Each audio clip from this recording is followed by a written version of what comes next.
Hello everyone, how are you doing? This is MD Tech here with another quick tutorial. In today's tutorial, I'm going to show you guys how to review or check your logged in credentials on TikTok.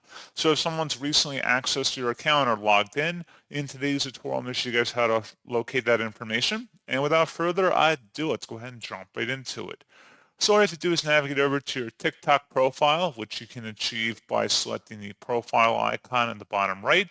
And then at the top right, you want to select the hamburger icon. Go ahead and left click on that. And then go down and select where it says settings and privacy.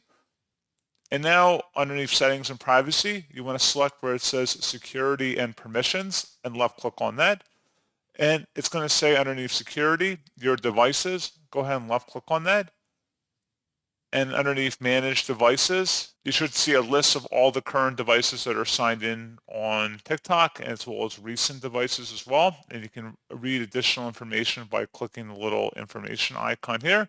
That if you don't recognize these devices, remove the device and change your password to protect your account. So you can select the little trash bin icon to remove those other devices from here. And that's pretty much all you have to do. So as always, thank you guys for watching this brief tutorial. I do hope I was able to help you out, and I do look forward to catching you all in the next tutorial. Goodbye.